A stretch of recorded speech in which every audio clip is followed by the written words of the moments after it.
Another question I always get asked, just how long have you been doing the trail marker tree research in a serious manner?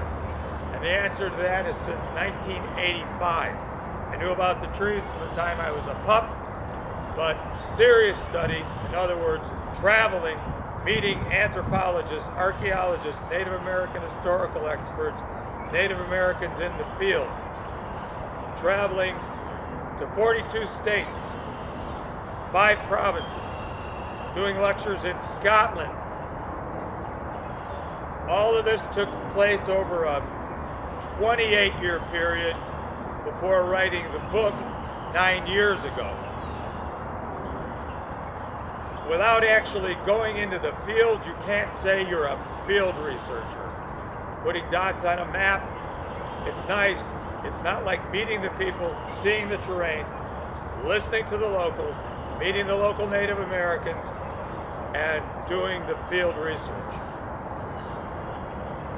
I wouldn't have an understanding like I do of the importance of the trail trees, of pictographs, of petroglyphs, of standing stones, of the Inuit system, of the stacked stones in the subarctic, if I hadn't actually been in the field and taken the time to go alone and do the research. You learn a lot more about the wild on your own than you do when you're with other people. It's a scarier place out there in the woods and the lakes and the rivers when you're following in the footsteps of what you believe were where people went hundreds and hundreds of years ago. A lot of ice storms, a lot of horrendous forest fires, floods, insect swarms, you name it, over that 600,000 or 700,000 miles of travel, went through 3 pickup trucks. I live within a mile of my grocery store and work out of my own place. So the mileage on my trucks, 3 of them, was totaled up by my actual field research. I was so proud that people came from all over the country for this dedication ceremony. The majority of the people were actually people that have followed the work, been here to the exhibit. This exhibit has been shown for 18 years out of those 34 years and attracted a great deal of Native Americans and scientists and historians from the whole Great Lakes region. So I couldn't be happier that it took place,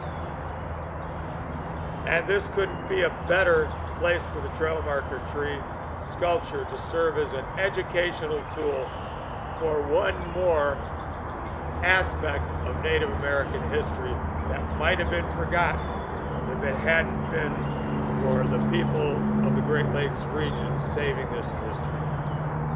Thank you, and thank you one and all for those that were able to attend, and my apologies during the ceremony for going like this all the time. It was very cold, and the chemotherapy they put me through was intense, and it's damaged my hands, so that's why I keep going like this, if you were wondering. Anyway, couldn't be happier. I'm going to take care of this sculpture as long as I'm still breathing air. So, once again, thanks everyone, and thank you, Aunt Marty, for teaching me early on to respect not only you, my own Native American relative, but the customs of the Native Americans of our area. And we lived in an area of wonder, to say the least. We have rivers, creeks, lakes, forests, marshes.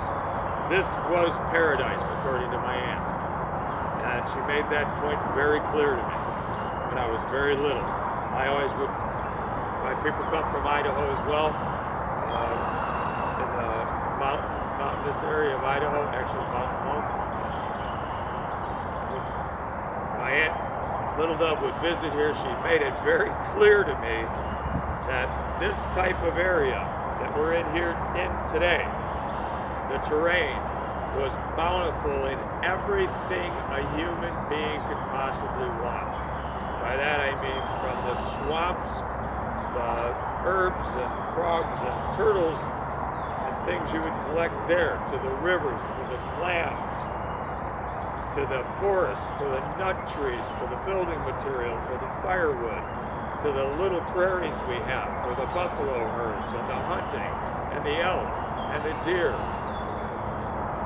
So this was paradise, and she made that clear, and that's why I started studying Native American history of our area in the Great Lakes so much.